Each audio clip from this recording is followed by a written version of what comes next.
set a fire, blow up an ambulance, throw them through a window, tear gas. You can't shove a rattlesnake up a butt. Oh. It's poisonous. There's a 24-year-old man and under the bleachers like a 6th grader.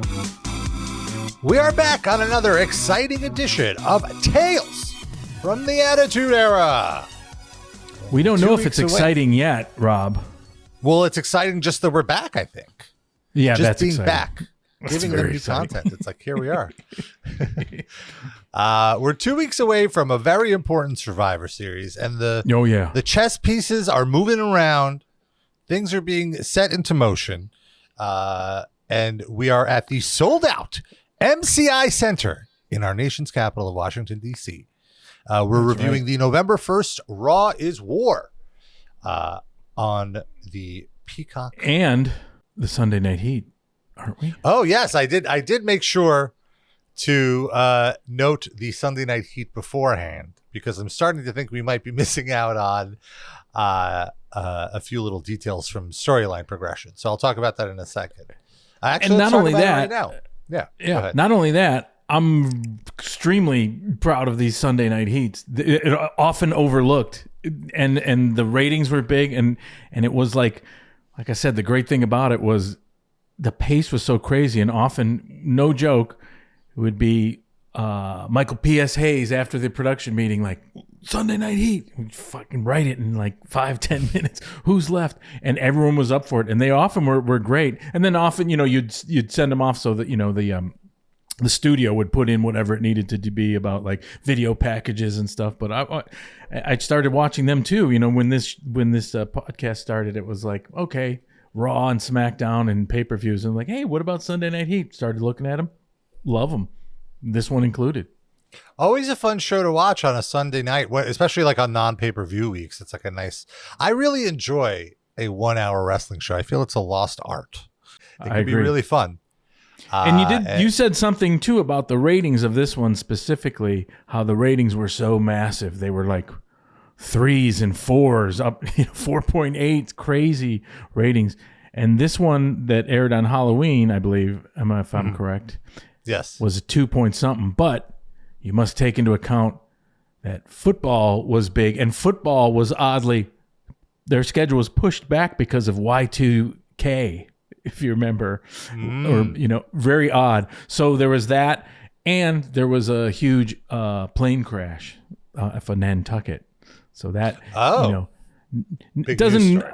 I don't know about like today, but back then too, like, plane crash, and it was Halloween, and that takes the ratings down too. So ultimately, I don't know what the Observer said, but ultimately I think a 2.8, considering all those factors, is still a huge number, especially just Halloween alone. Back then it would really affect it. Like everyone would go out. So. Yeah, that's interesting. So did you have discussions behind the scenes, like in the meetings, about ratings? Because, like Ed, are you talking about like, why are the ratings down? Is it because it's Halloween? Should we be doing something different? Often you just kind of know, like, again, the pace was so fast, but you definitely looked at the ratings. And for the most part, during the whole time I was there, it was a lot of this, like, wow, it's still huge. Wow, I can't believe it's that big. And you'd know naturally, like, okay, it's going to be Halloween. That's going to be something. Oh, football's here. You knew all these things would, definitely take away. First Monday Night Footballs versus, the ratings would be down. So you didn't really do anything, couldn't. I think it would be unwise to be like, we got to do something extra spectacular to compete with football. You just kind of knew, okay, there's going to be a bump down or whatever. So that Sunday Night Heat on Halloween, you knew like, well, Halloween's going to be a bump. This thing happened. But did you get like a report with ratings every week? Like how did you look up ratings? Definitely some. Specifically, I don't know. We'd just kind of like be in the production meeting or before with just Vince, would just come from the office, like, oh, it did this. And unfortunately, it was starting the era of like the 15-minute spikes for things, and WCW went off with this and then we went off with this. So it was starting to get, there's a good and bad to that. The ratings are good because it like certainly increases that momentum and everyone's, attitude, but at the same time, sometimes when you're like, "Ooh, this is a 15-minute spike. We can't have this person say this," that could be like, it could be like a pain in the ass to deal with. And here and there, it was, but for the most part, like I remember one time, when they had the birthday party clown out there, and the segment went way long, and people were like, "What the fuck? This is such a huge segment." Foley and The Rock are just fucking around in the ring so long with this birthday party. This clown. is your life, yes. Yeah, and It was like, but then when the ratings came back, so that could have been a negative thing. It could have been like, man, you guys can't, because for the people out there to realize, when you have a segment go way long, that affects everyone's matches, because you're working to like, okay, we're going to have a 5-minute match, and suddenly like, oh, they're going, 4 minutes long. Your match is now 2 minutes. What? We got to condense this or cut this on the fly. It just, it's a ripple effect that causes a lot of mayhem. It's a real pain in the ass. So, but when that one happened, when the ratings came back, they were so huge that no one could say anything.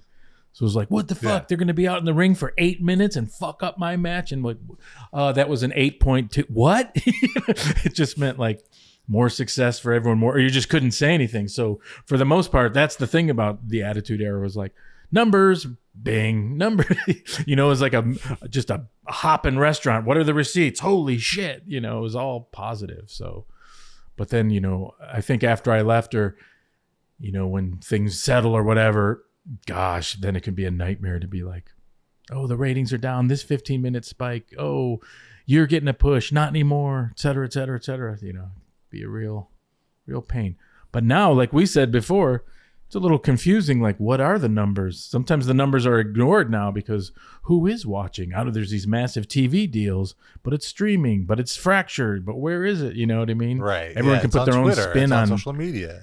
Right. What is it? So nothing's disastrous, obviously, but so to speak. So there you have it. Well, yeah, let's quickly let's quickly go over. Yeah. Let's quickly go over the Sunday Night Heat results from Halloween.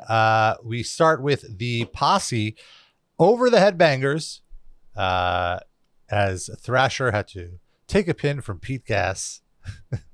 You guys are trying to establish the Posse as like a mid-card threat here. Why not? Yeah. In a no-holds-barred match, the Acolytes beat the Hollies when the Hollies simply walked away after a really stiff beating, including crash blading big time.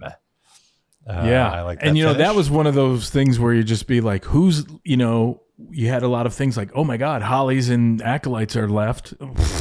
Okay, let's do that. And then we did a little business just to keep things a little, alive. Got a little rub from McMahon where, the Hollies went in and said, hey, we don't like to fight on Sundays. And then, the Acolytes came in and said, let's make it a hardcore match, and those things are just so simple and so just nothing. And you just do them on the fly in like a minute.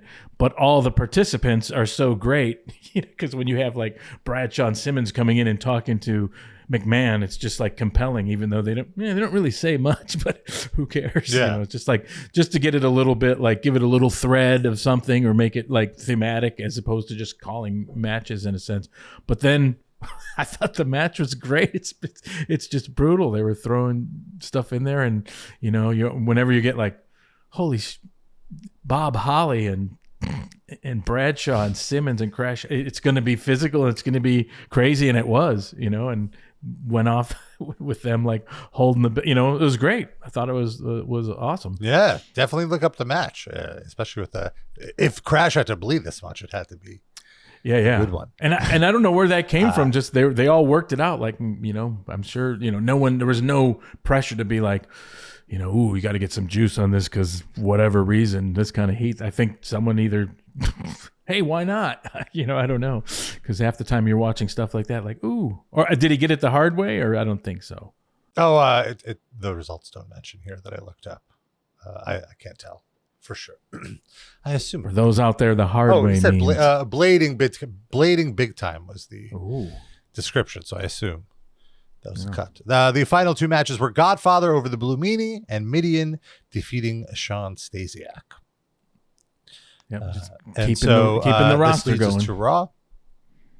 And before we start with the Raw, I want to talk. Oh, we got one piece of feedback on a recent episode that criticized the DX heel turn, saying that it was hot-shotting. and that you should have run with the Kane X-Pac team more, is from our listener PMFG. I won't say the full username, but let's say just that. So give him a bit of a shout out. Thanks for checking this out. And I read PMFG. in the Observer for this, that covers this episode that we're doing, that the reason that for the heel turn of DX was because the heel side was very weak. It was only Triple H, and then the only people under Triple H for the top guys to work with are Val Venis and British Bulldog. They wanted some more guys on the heel side, which is why they aligned DX. When do you remember this, formulating the idea of the DX heel turn? Because we didn't really dig into it too much of like when did you know that this was happening? Do you remember? Gosh, I can't remember exactly when, but you got to remember, like, so many things are being thrown out all the time. Mm-hmm. So it wasn't like some one day, like, so that's always on the table. You know what I mean? It's kind of like trick plays or whatever. Like, well, we can always bring DX back. We can always do this. When is it time? Is the time good now? I don't know. So it's not exactly like, aha, we've conjured something up. So, and part of that I don't think is untrue. It was a difficult time in the sense of, like, Triple H was good. Like I said, he was a heel. Like, what is a heel? When you have Austin and The Rock, baby faces, so to speak, tweeners, acting like heels. You know what I mean? So there's a little thing of like, are they going to be hated? And plus, they wanted to do it themselves. So they're kind of like pitching things, I think, to an agent or whatever. So it did. I don't disagree completely with, what's his name? PM? PM, I'll call him PM. We'll call him P. Yeah. Who says it's a little bit of, hot-shotting's a little cruel. You got to understand, man, the pace was so insane. Everything was sort of hot-shotting. And also you got like Sunday Night Heat, 3 hours Raw, SmackDown, pay-per-views. Like, you couldn't help but hot shot in a way. And also there was some things beyond that, also you're going through, a writer transition. So like you're kind of dropping stories that the current writing team aren't really like the Stephanie memory losing thing. It seems like that didn't really go anywhere. It's just like, oh, she's back. Let's move the story somewhere else. And again, frankly, it's this pace. You got to understand, going to different cities, doing it's kind of like, that. It could literally be that. And you have this looming Steve Austin injury as well. Like right now, Austin is injured, right? Like that he's limited. Right. He's limited. Yeah. So there's all these things. You're keeping your plates alive, so to speak. And there was something about like, hey, we should give Kane a love interest. And that was happening. You know what I mean? So like, how popular is that going to be? And stick a pin in that, and maybe that's gone. So there's a lot of these things that aren't, just these decisions based on other things. Like maybe we could peel Kane off and have a love interest, and that way, X-Pac can go there, and then maybe for whatever reason, whether you think that's right or didn't work, or Vince just said no, or people from the studio came back and maybe that's not good. There's all that kind of juggling. So that was a little bit dicey, would you say? Like people were like, I think a lot of people felt that, that X-Pac thing should have had more. And so it kind of backed it back. But I think this was the right move. It was a little scrambly. Yeah. Yeah. It was the right move because I feel like Triple H was just missing something with his credibility. And and he needed his, the help from the other guys. And I think it elevated X-Pac and New Age Outlaws to main event level guys. So it kind of works out, and also gives Rock and Austin people to work with, because they need to get pins and they can't get them on Triple H just yet. You got to save that for the pay-per-view. And there's a loaded tag team division too. Yes.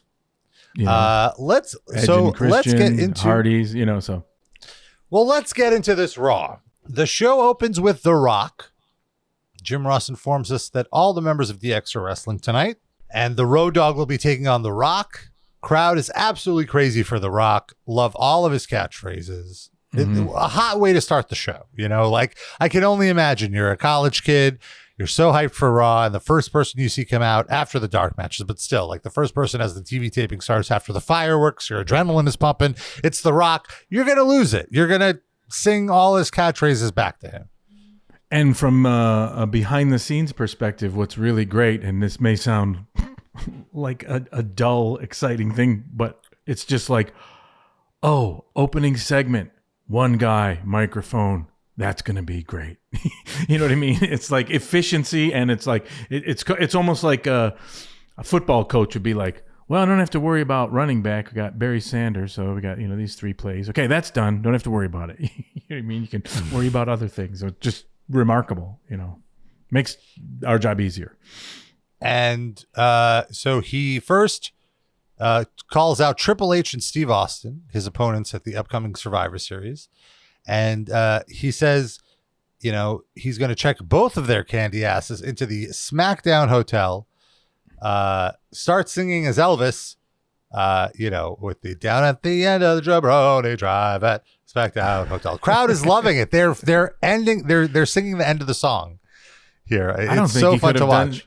I don't think he could have done anything wrong. Yeah.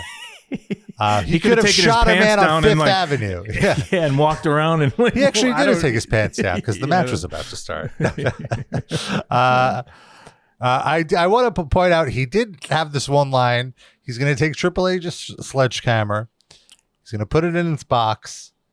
He's going to take Austin's rattlesnake, tie it in a knot, turn it sideways, and shove it straight up your candy asses. Yeah. Crowd is going nuts, and JR is incredulous. That's sick. Rattlesnakes are poisonous. Yeah, that one got me too. Like, is that what's wrong with that whole scenario? You can't shove a rattlesnake up a butt. Oh. It's poisonous. Yeah. Well, JR, what if I got, this is actually a rat snake. That's fine. That's fine. But a rattlesnake? Yeah. A defanged one, maybe. Yeah. He'll bite the inside of his what? Never mind. And he calls Road Dogg a blemish on his buttocks. And then he starts dropping his pants, referencing his buttocks. And his buttocks looks great, by the way. And the girls in the crowd scream, and Road Dogg's music hits. And it's interesting because here I am wondering, like, is Road Dogg going to do his babyface, you didn't know spiel? Because then that might get some of the crowd on his side. But he completely obviously does not do that because he doesn't want the crowd on his side. This is a worker. Yes, he just says, are you ready to pop this pimple? And he runs in. Great start to the match. Someone who knows the business, grew up in the business, and you don't do that. And that's what made things, that's always the complication of wrestling is like, well, how does this guy remain over and how does this guy not take his heat? But when The Rock is so over, it makes things easy because everyone can be like, you're not going to fucking, really going to fuck with that? And the crowd's so huge, it kind of is like, it makes things so much less difficult for these guys because, who's going to be like, well, hey, maybe I want to get some of my stuff off this, get my shit in. Like, really? Listen. Yeah. Those crowd noises, especially at that era, it was like the pop still means everything. So it's like, why does he get 5 minutes? Why? Listen. Just like, okay, you get it, and it's good for everyone. So makes sense. And it starts the crowd off hot. And then they were pretty hot the whole show, I feel. Oh, yeah. It's crazy. And so short match, Rock goads Rock to attack him by the entrance. And that's when DX runs out, attacks The Rock. Security comes out. Vince is pissed. After the commercial, backstage, Vince says, we're not going to have another DX night. Sets up some singles matches for the show. Austin versus Billy Gunn and X-Pac versus Kane, continuing the storylines from last week. Of course, Austin set up a trap for Billy Gunn, and X-Pac and Kane, former tag partners. Triple H says he doesn't have a match tonight, but he guarantees it'll be a DX night. Then we move on to I like that this you're kind of rearranging the pieces a little every week, keeping it fresh. Because last week, this exact segment started the show backstage where Vince is setting up the matches.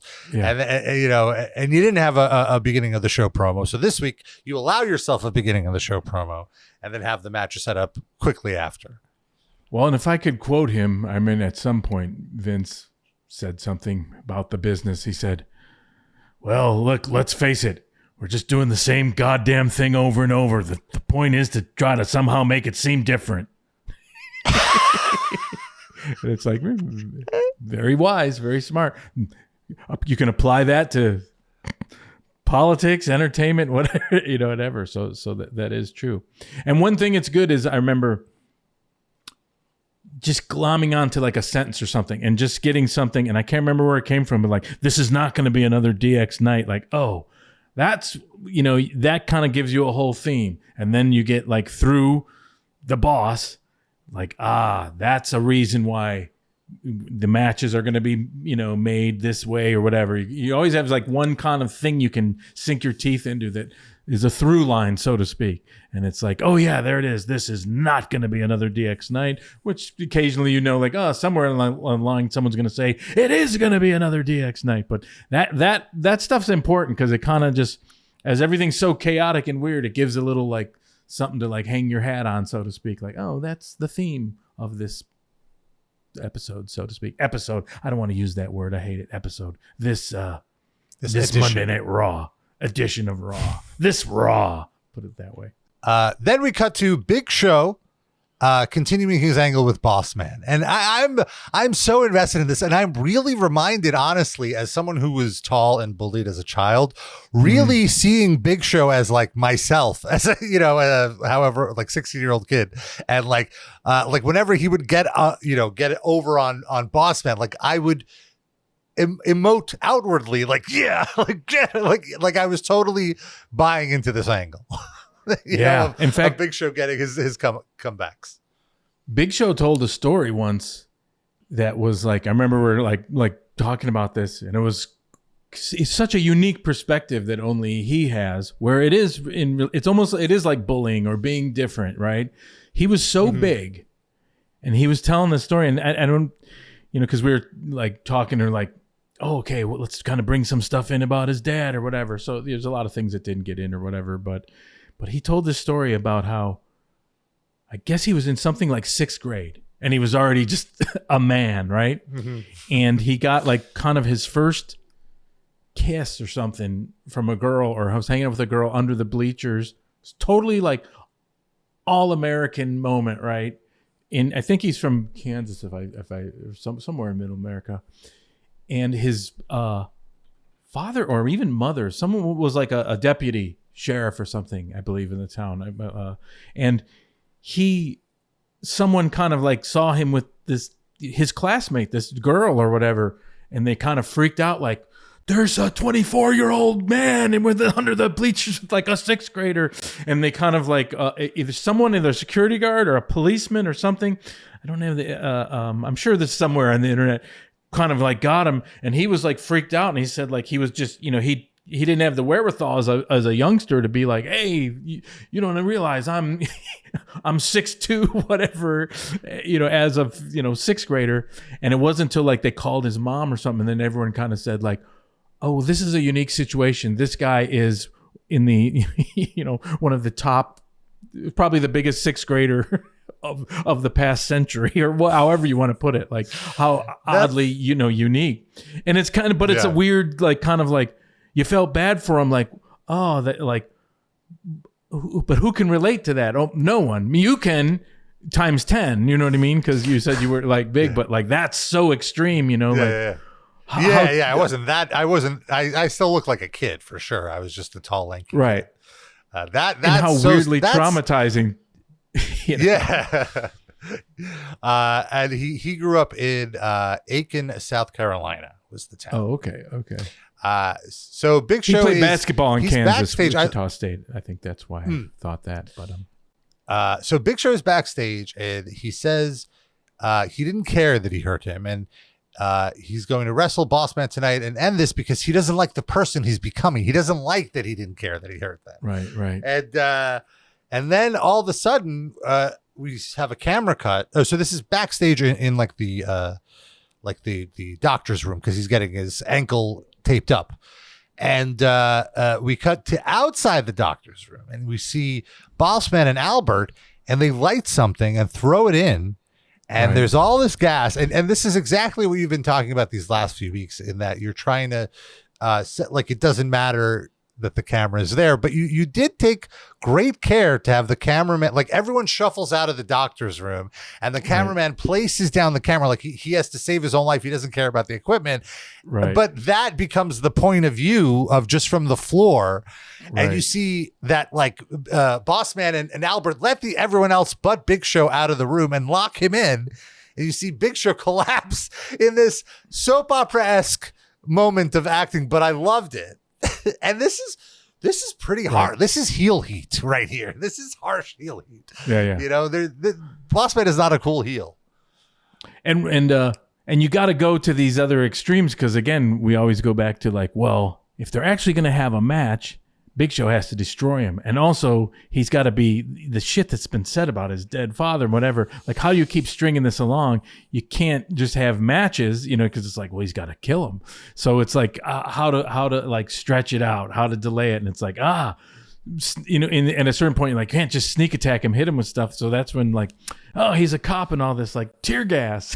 You know? And this was like the Attitude Era too. Like, there's like, set a fire, blow up an ambulance, throw him through a window, set tear gas. You know, it all seemed to be like... It was very Looney Tunes in that, like, you know, they had a forklift drive into them, Albert and Big Bossman, and here they are without a scratch on them 3 days later.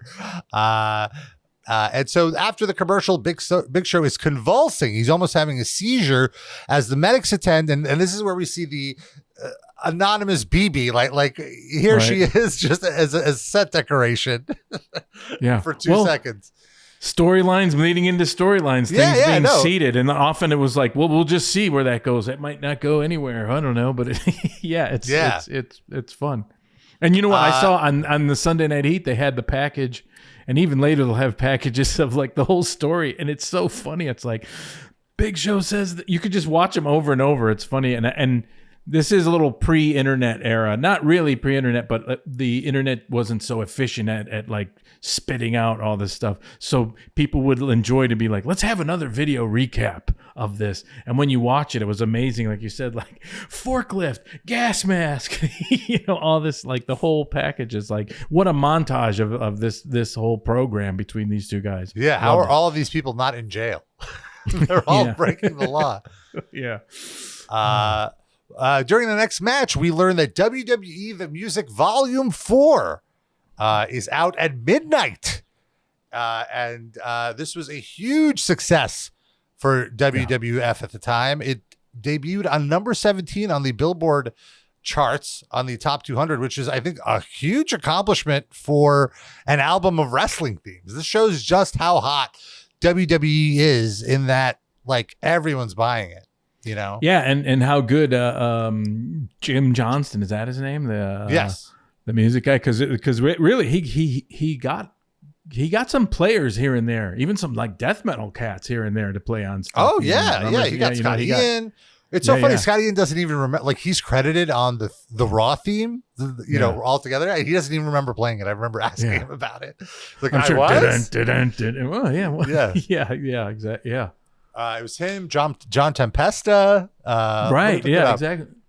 Like some real, like, legit names, I feel. You know, like, you can't. Yeah. Scott Ian, Kenny Hickey of Typo Negative, Gary Meskill of Crumbsuckers and Propane, Tim Millar of Over. Okay, so it wasn't John Tempesta. Okay, but still some big names. And John Olivia of Savatage on the Vokes. That guy's just, he's incredible. I saw Savatage live. It's just like, that guy's just nuts. And I just looked it up. Actually, Volume 3 was even more successful. It was in the top 10. So this is almost a little past the peak of the Billboard situation. Yeah, amazing. So we have Edge and Christian and the Hardys against the tag team champions, the Hollies, and Too Cool. And I think it's really cool how you're elevating both Hardys and Edge and Christian at the same time. Like I mentioned before, like they're Ken and Ryu. They're different but the same. And it was very cool because they each switched off and doing double team moves. Like a Hardys double team move was done by one member of the Hardys and one member of Edge and Christian. And then an Edge and Christian double team move was done by the other two guys. Right. Kind of show their unity. And Jim Ross had a nice little insider thing when Grandmaster Sexay Brian Christopher tagged in. He's talking about Brian Christopher's in the ring. You know him very well. Tell us how Brian was as a kid, King. And then King was like, what? I know. I love those ones. Edge gets the hot tag. And one thing I noticed when Edge got the hot tag was he got the Von Erich woman pop, like the high pitched. The Von Erich woman pop. You know, like it was. Are you coining that? Are you going to register that? Yeah. Copyright. It's the Von Erich. Well, let's just call it the Von Erich Yeah. pop is a pop on its own, but I feel like they definitely, like, if you watch those old tapes, it's very high pitched. Yeah. What should we call it? Von Erich woman pop seems a little odd. I'm like, what does that mean? Yeah. It's the heartthrob, the Von Erich heartthrob pop. He's got the Von Erich heartthrob pop. Oh, the heartthrob pop. I like that. Yeah. The match ends in a schmaz. And Edge gets the pin on Crash Holly with a spear. Mm-hmm. Then we have an X-Pac interview, and Tori interrupts him, saying, "How could you? You're really trying to paint." It's interesting because I feel like, I mean, I know where this is going, but like Tori is really being set up to be Kane's mouthpiece currently, since Kane isn't talking. And X-Pac says, "Oh, you must like him. I gotta let you know, during the fire, his face wasn't the only thing that burned." And then he did the crotch chop. And this becomes a through line in the story, which is Kane as a charred dick. Yeah. Yeah, I don't know where it came from or whatever, but yeah. I know where it came from. Yeah, maybe. But you got to remember, also people are trying to please that entity, so maybe it doesn't always come from that. But no, that's fair. I mean, that's fair. You know, so.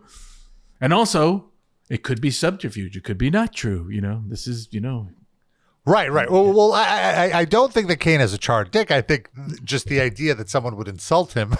Sure. And the comedy of that. We see the Washington Redskins in the crowd. Do you ever hang out with these football guys or these celebrities when they're backstage, or? Here and there, you know, sometimes, you know, not much of a like hangout. Things happen, but I remember the greatest thing. And we'll talk about it. The Houston one, I went to, you know, like I said, when you go backstage, there'd be like, you know, all the flyers up, catering, Vince's office here, trainer this. So usually in some room backstage in an arena, and like, oh, this is Vince's office, whatever. It could be like a little place with a folding table or have a bathroom or not, depending on the arena. In Houston, one time I opened the door and walked in, and it was just like Billy Gibbons of ZZ Top and Charles Barkley. And I just walked in there, and then I'm like, oh, hey, it's Charles Barkley and Billy Gibbons. And how you doing, man? Because, you know, I was like doing something, going to meet him for the post-mortem. And Charles Barkley's like, oh, man, the way you guys entertained, it was an incredible show. And I'm just like, that was weird, just in this like small dumpy room waiting for Vince with like, because I think they, you know, they kind of the protocol is like, these are big celebrities. Let them put them in Vince's office. And right. So a lot of weird things like that would happen, you know, kind of like, oh, hey, Wade Boggs, what's happening? But yeah, I hung around with some of the Detroit Red Wings and kinds of like people here and there. And sometimes maybe you'd do a piece of business with someone, but yeah, it would happen. There would often be, someone just backstage. Because often, there's Kerry King of Slayer, you know, there wasn't a lot of places to sit, so it was just a lot of cases and, you know, hallways and like, no, there's a, you know, someone go say hi or whatever, or wave or whatever. So yeah, that was the best one though. The Charles Barkley and ZZ Top. Yeah. Just sitting on a shitty couch in there. Hey, just weird. Pretty good. So backstage, Mick Foley signing books. He's hanging out with Al Snow as Al Snow reads all the Al Snow jokes in the book. Yeah. He signs to Midian, for God's sakes, wear a shirt. There's a lot of great Foley comedy in these next few episodes. Big Boss Man comes out and challenges Snow, challenges Al Snow for being an accessory to the crime that Big Show committed last week. And he says it's you know, a miracle they survived. And which, yeah, it's definitely a miracle. And he challenges Snow to a hardcore match. Al Snow, he doesn't trust Al Snow comes out and says he doesn't trust Fuzzy Wuzzy, which got a big pop from the crowd, referring to Albert as Fuzzy Wuzzy. Right. And so Al Snow also brought a friend, and it's Mankind, and it's a tag match. Great way to segue Mankind out of the main event feud. He's kind of moving away from The Rock. A natural entry point to his tag team with Al Snow here. And they have a fun hardcore match. This is not a technical match. This is just a match for fun. And there's a great bowling ball spot. Love the bowling ball to the crotch spot. Always works on me. Sacco to Albert, and he gets thrown through the door. I believe this is the first door spot in wrestling history. Right now, a staple of indie wrestling are doors, because I've heard from promoters tables are too expensive. So they just use doors now. Yeah. And occasionally the table, the bracket apparatus underneath can sometimes go through you. Yeah. And I remember often too, sometimes with the table, they'd say like they would score them, meaning, they would to get a saw in the back and so they have more give. And often, but they didn't have the formula right, and be like, so if someone is 300 pounds and you score it, it makes it worse. They just go through it, hurts them worse. So it's like, oh, if you're 300 pounds, don't score the table because it should crack just nicely. So I wonder if someone in the 40s or 50s or 60s did a door spot. Probably not. Yeah. So they win the match. Then we see Val Venis is backstage burning all the books that Mick Foley is signing. A true sin. Foley is very upset. Lawler jokes it was a hot seller and later calls it the ultimate form of censorship. We see Chyna and Kitty enter, and finally, after complaining for 2 weeks, Chyna gets her own theme song. It's the early rendition of her eventually famous theme song. Right.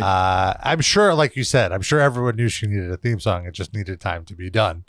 Right. And interestingly, her and Miss Kitty are wearing master and slave shirts. Which nowadays, even though that's from the BDSM community, I feel that's dated language. Could be.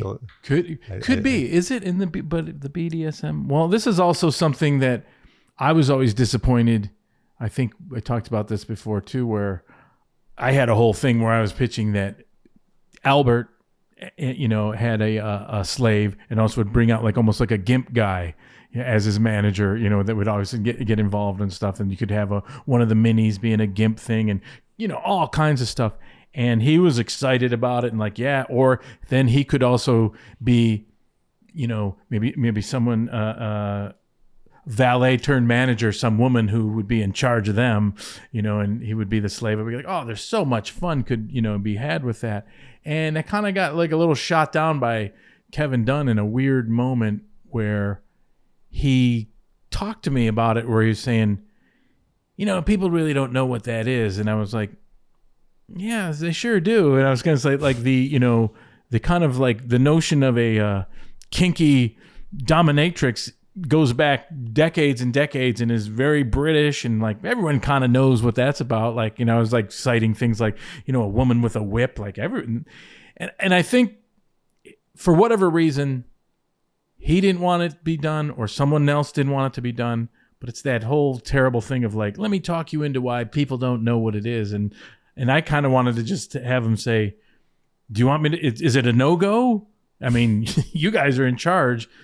Don't talk me into why it's not a good idea. Cause I won't, it is a good idea. I thought it'd be great. Albert would be into it. Especially for the time, that would be so perfect. That's absolutely. So that was a very disappointing thing, because I had gone to, Albert with it, and he's excited. And, can you imagine? He's like, yeah, and I can be, and he was like, yeah, and I'll be a slave, but then I'll have a gimp that I'll mistreat, and the gimp can get in things and, have a leather mask and be pulled around the neck. And, God, just immediately, it's so many things. And then nah, people don't know what that is. So it's are we pushing the envelope, or, you know what I mean? I always wanted to just, just tell me no. No's fine, but don't, do it. And if people way. People don't know what many things are, you educate them on what it is. That's such a lame excuse. It was weird. I was kind of okay, you know what I mean? So, because it's so much more efficient and easier to just be, hey, that whole thing, I know, but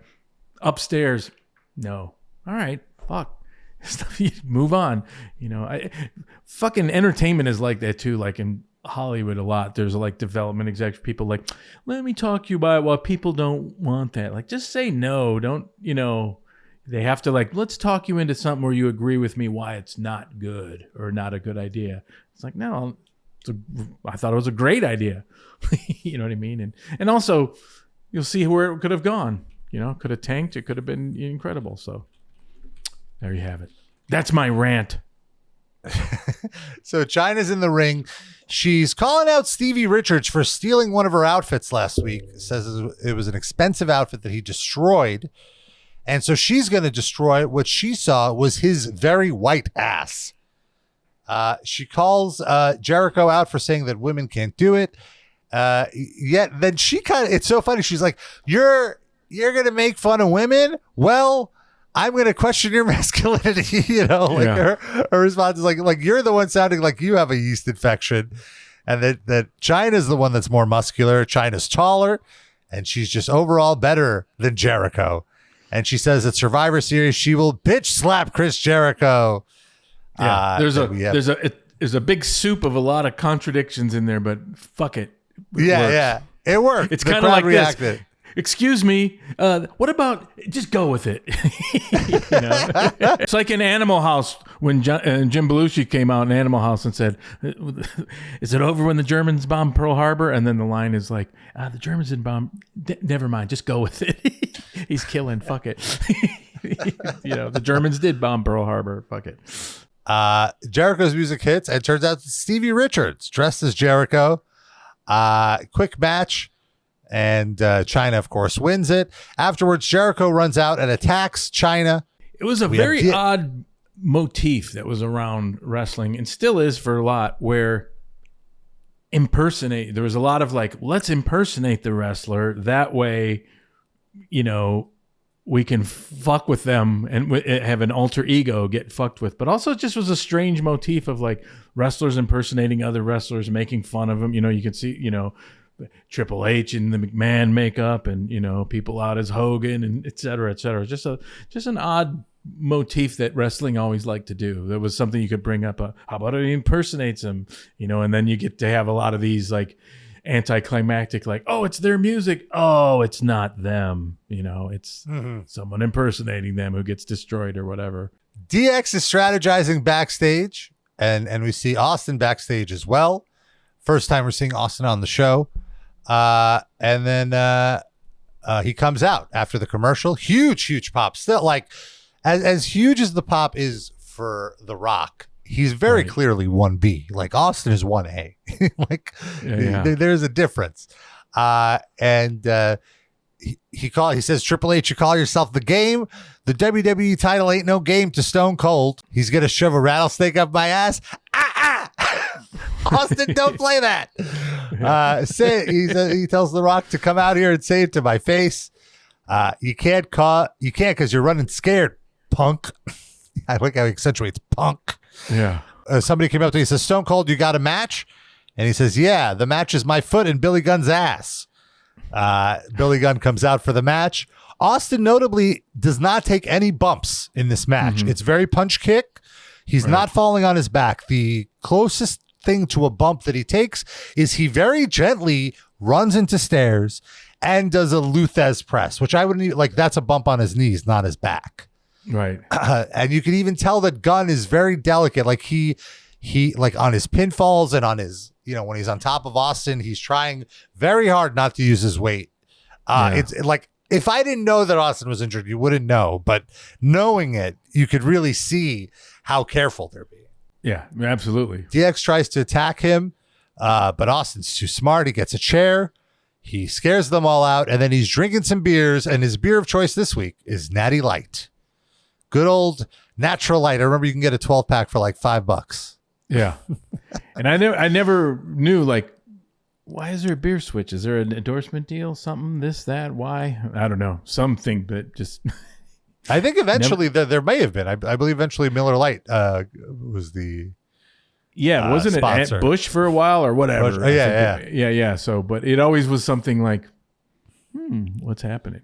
What a great, that's product placement. That has value. Yeah, absolutely. We have Val Venis against Test, and Stephanie comes out to do commentary. Stephanie's very green here. You can tell that Jerry Lawler has, for lack of a better term, kids gloves on. He's being very nice to Stephanie and accommodating. She keeps walking all over his lines and his punchlines. He's trying to be nice about it. Val Venis comes out. The match is Val Venis but works about it because she's the real life daughter. She's in this storyline, so she in you know what I mean. That's what I liked about wrestling too. Is it's not about being a bad actor or something. You're this real life person that can be green. You're supposed to be green, and you know what I mean. All kind of works, and then just her persona, and she's getting married. She's the boss's daughter. It's okay. You know what I mean. That's what I liked about. Sometimes wrestling got a little. Oh, if you screwed your lineup, that's bad. That's like an actor on a play or something. That's you know what you're doing. Where it's still supposed to be, it's a work, but it's kind of oh, these are real people. They can fudge things, and that's fine. You know what I mean. If you're watching sports and someone was on, I think things can be clunky, and that's where wrestling kind of worked like that. That sometimes I think doesn't work as good now.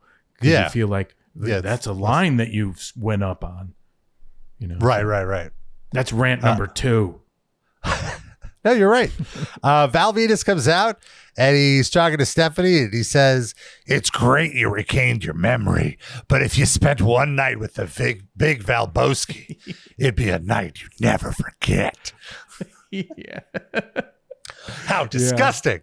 Yeah. And even that's a little clunky. Right. Yeah. There's a lot of this well, let me think about it. Just move. That's what's. Oh, next thing, boom. The match is basically a backdrop for this angle.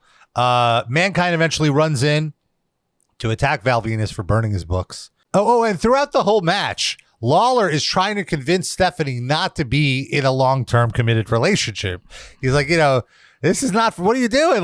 You're so young. You should get out there. Practically telling her to join the hoe train. No, he's not. Right. But after the match, Stephanie breaks from tradition and she proposes to Test. Did you know where the storyline was heading yet? As far as the Triple H stuff? Yeah, with the wedding and everything.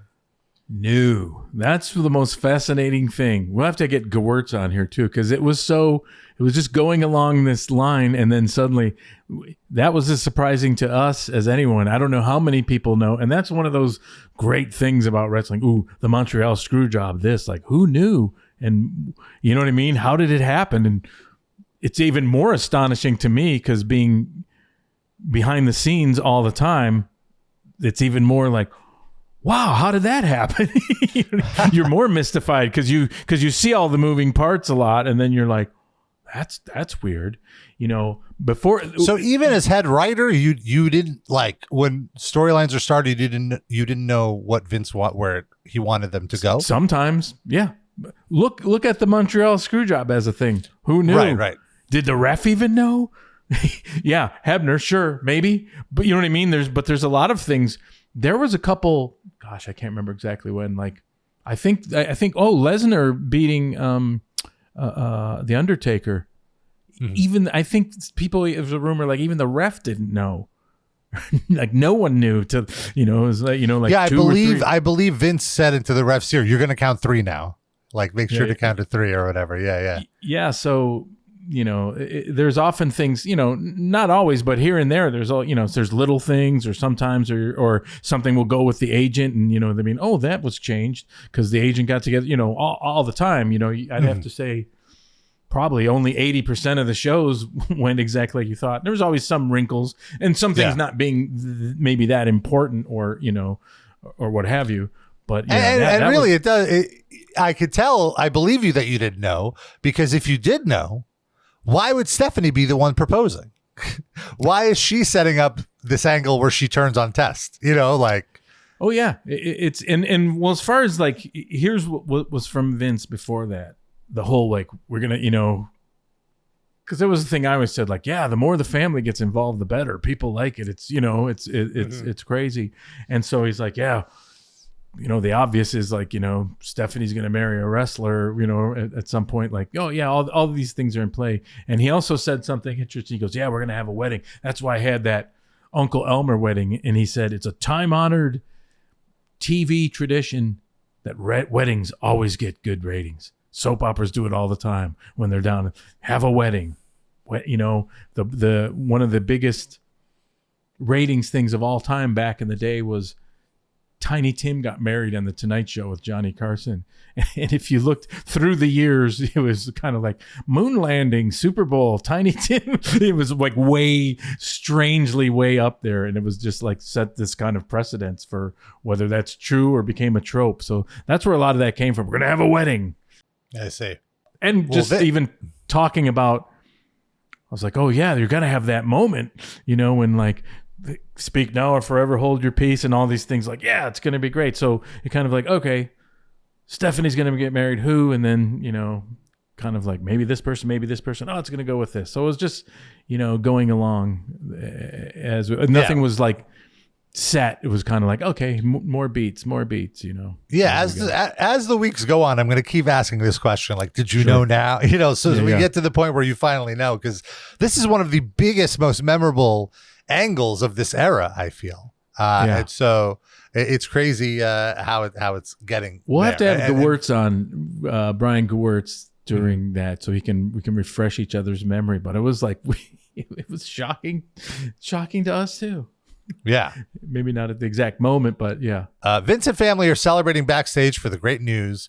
DX come by and said they're not done and they shouldn't be held responsible for what they're about to do to Kane. X-Pac comes out, calls Tori a slut. Says he told her about Kane's charred penis. Kane comes in and attacks him and gives him a massive choke slam. Lawler calls Kane the big red virgin. Ridiculous. Well, this is really like hitting all the quotas of the Attitude Era, which is just like, gratuitous ass mention, violence, some sort of special effect, hardcore, this, real, the laundry. Yep. We're hitting them all. I guess this is the un-PC moment of the week. Yeah, absolutely. Wow. We see, I believe, the first Kurt Angle sketch or vignette. I don't want to call it a sketch. It's a vignette introducing Kurt Angle. Yeah, it's a promo, I guess. Even though promo. Not a promo. It's a video promo. And this is fascinating. This is like, to me, why this machine worked so incredibly well. So Kurt Angle was around right when I first got, like the first time I was there, like he was in a dark match. And there was kind of like, so what do you guys think of Kurt Angle, And it was like, the crowd kind of was sitting on its hands because it's like, yeah, he's this Olympic champion. He came out, technically great, dark match, whatever. But there was certainly like, wow, is he Bob Backlund? You know what I mean? Is it like, I don't know. There was nothing to be like, oh, he's great or he's over or whatever.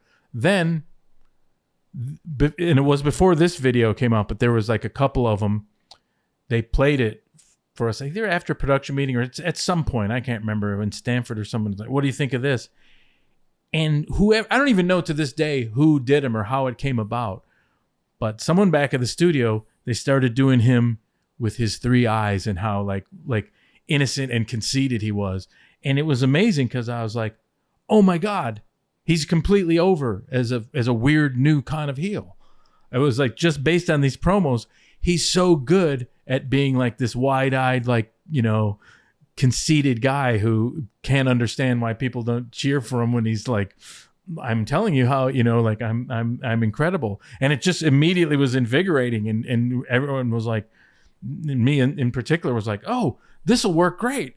He's a new, you know what I mean? And not only that, he's a new style thing. We can bring him in slowly, but it's like, who is this rah weirdo conceited guy who just doesn't fucking get it? You know what I mean? It's like, it's kind of humorous.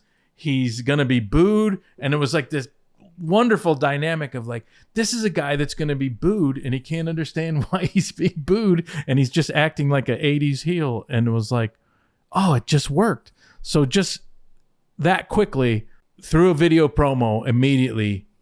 It went from like 3 weeks to like, yeah, he's great, but I don't know. The dark match, what are you going to do with him? How are you going to, oh my God, this is going to be great. He's going to get booed and he won't understand why. And it's everything that works in a positive will work in a negative for him. It was just so weirdly exciting that just somehow, because getting over can be a long, arduous trip, or something weird can happen, or a moment. Or you're someone like Kane who's visually almost immediately over just by like, holy shit.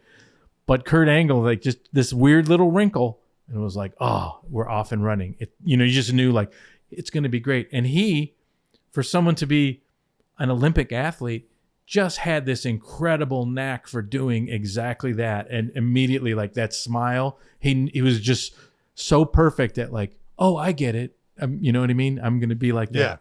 Wide-eyed, which is like amazing. It was just like, and the roster was so stacked, and you're like, how do you put new guys in? How do you make another, pissed off person? And then this was just a weird new style, and like, boom, there's another one, and his and the pedigree he had just made him come in at a top level too. So it was like, wow. Yeah, and he had, like you said, he had the media training of putting on that fake smile and everything. So he was ready to go. Yeah, it was real. Yeah. And he got heat from like real Olympic athletes, and like, what are you doing fucking around? And also like, using your medal as you know what I mean? But he's, what are you talking? But that's what was so great about wrestling, because I remember talking about him. It's a work, because you can be like, what do you mean? I'm here to show everyone how to, how to have integrity. What are you talking about? Right. Yeah. So the promo is pretty straight. Like, you don't get a sense if he's a face or a heel, but then the last line of the promo is the most celebrated real athlete in WWE history. That was like the one little wink to give you a clue. And the promos were great because they were, like you said, it was kind of like, I don't know if he's a heel, but they were just what be the word, like just cloying and just a little bit too sweet, too, and there's a little fuzzy, like kind of like, this guy, you know what I mean? I think he's going to be a conceited, self-absorbed guy that doesn't get it. So yeah, Vince is backstage reprimanding DX and says that Triple H will be defending his title tonight. Triple H says, oh yeah, well, I hope it's you. I want to face you. Why don't you wrestle me? Come on. Why don't you wrestle me? And Shane is like, hey, back off. Triple H is not backing off.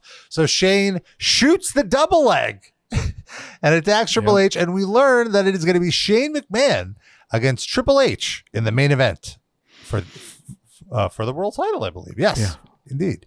More family drama always works. Yeah. And what's great about that moment, regardless of what's going to happen, as a viewer, you're kind of like, yeah, I could fucking see them putting the title on him in a weird fucking way. And you know what I mean? There's always that, a lot of times with wrestling, it's like, well, okay, the title's not going to be dropped. You know what I mean? You kind of know But here you're like, I could see anything happening easily. So. The way things are going, anything can happen in the WWE. Sure. F at the time. F, yes. Anything can happen in WWF. The Dudleys come out and try to cut a promo, and they get interrupted by the Headbangers, who call them the Dummy Boys. And they come out dressed as the Headbanger version of the Dudley Boys. They have tie-dye and says Dummy Boys on their shirts, and they got their skirts or their kilts. This match was not well received by the crowd. There was an audible, loud, boring chant, which I was surprised by. First time I've heard one on this. Mean Street Posse come out and attack for the non-finish. Yeah, that was, I think, maybe sometimes you just get diminishing returns of too much action and too much stuff, it's like if you had a meal with all these exciting spicy dishes, and then by the sixth one you're kind of like, so the participants of this, I think, suffered from that too, so many things happening, and that just happens. And I always liked the Headbangers. I think they sometimes were over just the previous couple years, and so they're just being like, do they need to be refreshed something? Well, there's this big glut of all these teams, so they kind of got a little raw deal there, some little Monday Night Raw deal there. They had a great gimmick for the time. I think they were very appropriate. Austin's still here and he's drinking. That was the tease. And it's like, a drunk Steve Austin. Then we have the main event segment. Vince McMahon is the first. He's announced as the special ring announcer. And he says, to break from tradition, let's bring out the world champion first. Triple H comes out, big asshole chant. And Vince says, I don't know if you can hear, but our nation's capital is calling you by your name. And then they amp up the asshole. Yeah. And then JR says, that chant is usually reserved for politicians. Nice. Get him, JR. In the nation's capital, right? And then we learn that there are other guest appearances at ringside. Steve Austin will be the special commentator, always a treat. Kane, the special outside enforcer referee. Then he says there needs to be a special timekeeper. The crowd is way ahead of Vince. Start chanting Rocky. The Rock comes out. Another big pop for the two huge pops for The Rock in one show.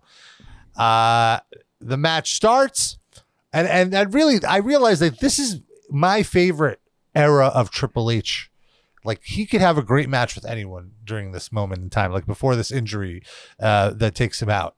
Because he carried Shane, and he had to have carried Shane. Shane had 2 matches before this. Like, you know what I mean? Like, whereas Triple H is a legend. So, and it was a great match. It did great. The crowd was hot. I thought he did wonderful.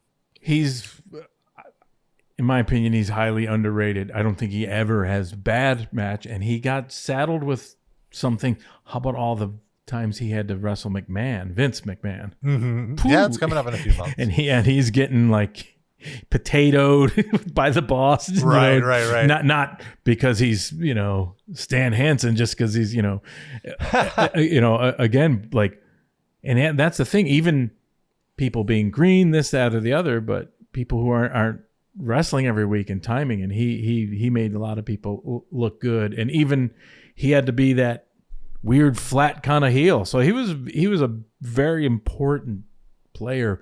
You have The Rock, Austin, all this stuff. In this era, he was a extremely important figure. I would say, in-ring figure.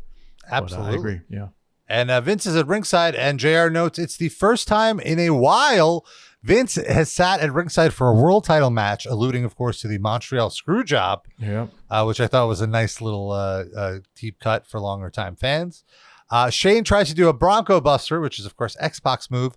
X-Pac tricks him to the outside, and this causes a commotion. Kane attacks X-Pac. Shane does a huge flying clothesline from the guardrail to just on the outside, and it looks so good that even Austin on commentary pops for how great it was. Shane back in the ring, Shane hits a pedigree, and the crowd actually bought the false finish. They bought the 2 count. Sure, that's how great this moment was. Yeah. But of course, I do love the trope in wrestling when a wrestler tries the opponent's finishing move, and he can't get the win because he doesn't know how to properly execute it. He doesn't have the experience that Triple H does hitting the pedigree. Yeah. Eventually, Road Dogg attacks Shane on the outside. Rock attacks Road Dogg. Lawler notes that Road Dogg is being checked into the SmackDown hotel. Billy Gunn tries to interfere, but Austin attacks Billy Gunn. All of a sudden, the ref is down. Triple H gets a pedigree on Shane. Austin runs in and stuns Triple H. Vince has the title. Vince is now... Ross notes we're not even near Montreal. Vince slowly gets into the ring and sets up for what looks like a belt shot on Triple H. At the very last second, Triple H ducks, and Vince accidentally hits his own son. Triple H low blows Vince, throws him out of the ring, gets the pinfall. JR asks, did Vince McMahon do that on purpose or on accident? It makes me realize too, a lot of people said, and this that things worked really good, and everyone the machine worked really well and the agents all did their job, because sometimes Vince was so involved with the in-ring stuff that he didn't have time to like micromanage stuff outside, you know, and that was like a big thing for Sunday Night Heat, like whatever, you know, there was just no, do what you want, doing things. There was just so much craziness going on. But boy, when you just read through that whole segment, like, my God, so many, everyone was just, so many things could go wrong, and maybe a lot of little things do, I'm going to say go wrong, but isn't like how it's planned, like, and changed on the fly, but, or in ring, but, it's a lot of stuff. I can imagine someone who's not involved with any of this storyline watching it with their kid. What's happening? Well, this guy's doing this and he can't because that's his move. And like, Jesus, what is going on? Just madness. Well, there's basically 4 feuds in one here, so you do have to do a lot here. And I think this is a great, you're elevating Kane here. You're elevating X-Pac. The New Age Outlaws seem a little more threatening. Austin and Rock and Triple H are kind of, well, even I feel Austin and Rock are giving Triple H rub by Triple H just being able to hang with them, It's a rub fest. Rub mania. Everyone rub one out. But yeah, that's Raw. We have a great SmackDown next week with a huge main event. Of course, I do want to mention we are on social media. We'd love to hear from you at TFT Attitude Era, Tales from the Attitude Era, on all social media platforms. You can, of course, email us feedback too. Yeah, write in and ask any weird stuff. I watch these and there's like, it's odd. It's like I was in a coma or something when you watch these and like, oh, right. And that happened. Oh, and that happened. And this is what, so it's been so weirdly cathartic for me to watch these. Cause look at that show. How many moving parts? My God, it's just insane. And to think of all these things. And then that's why I said we got to have like Brian Gewirtz on to be like, hey, what happened here? I don't remember. You know what I mean? It's just like, that's why there's million shoot videos and people like, where was I? Chattanooga? No, Louisville, Memphis. It's just like, it's madness. It's just madness. Well, we hope you could tune in next week. Rant number 3. 3 rants. We got a lot of fun next week on with SmackDown, and we're going to have some special guests very soon. Thanks. So until then, we'll see you. Cheers.